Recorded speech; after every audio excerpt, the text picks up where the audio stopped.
Freedom पे आपकी सोच क्या है, इक्वालिटी पे आपकी सोच क्या है, जस्टिस पे आपकी सोच क्या है।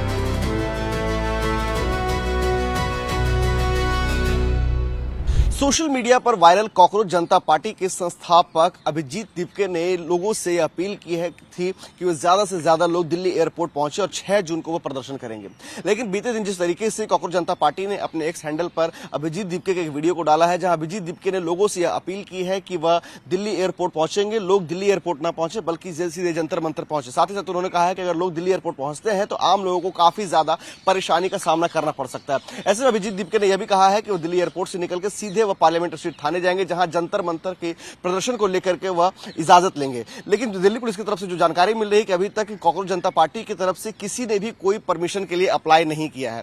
ऐसे में देखना यह होगा कि कॉकरोच जनता पार्टी के जो प्रदर्शन को लेकर के जो लोगों से अपील कर रही है, क्या वह प्रदर्शन जंतर मंतर पर हो पाएगा या नहीं हो पाएगा। क्योंकि आपको बता दें कि जो प्रक्रिया, उस प्रक्रिया के तहत लगभग एक सप्ताह पहले ही परमिशन के लिए दिल्ली पुलिस के पास अप्लाई किया जाता है ताकि उन्हें परमिशन मिल सके।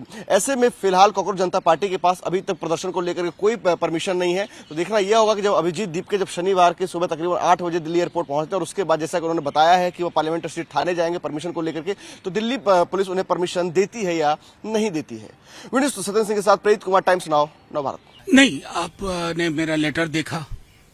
अगर आप मेरे लेटर का मजमून पढ़ेंगे जो आपके समक्ष है, एक जर्नलिस्ट हैं जिनसे मैं सोशल मीडिया में जुड़ा हुआ था और मेरे दिल्ली यूनिवर्सिटी के कुछ कलीग्स जो मेरे सीनियर हैं, मैं हॉस्पिटल में था अपने पिता के साथ, मुझे बताया गया कि ऐसा ऐसा उनको एक इवेंट करना है, प्रेस कॉन्फ्रेंस करना है, नथिंग एल्स।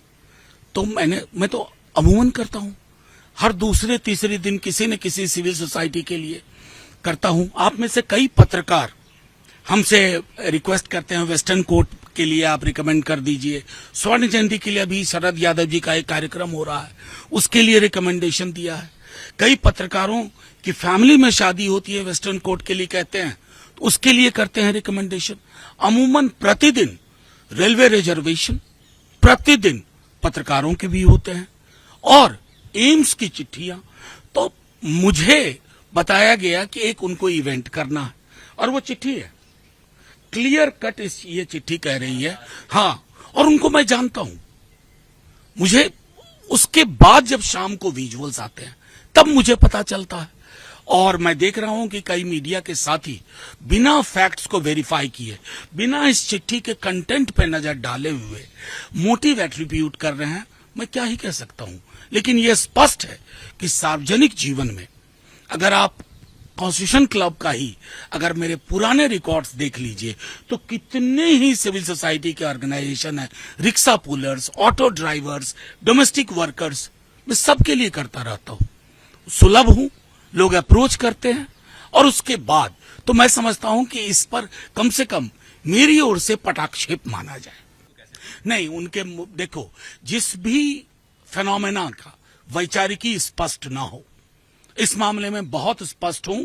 जो 12-13 में आंदोलन हुआ था उस वक्त भी मैंने लिखा था कि इस तरह के आंदोलन जिसकी वैचारिकी स्पष्ट ना हो उसके बारे में टिप्पणी नहीं।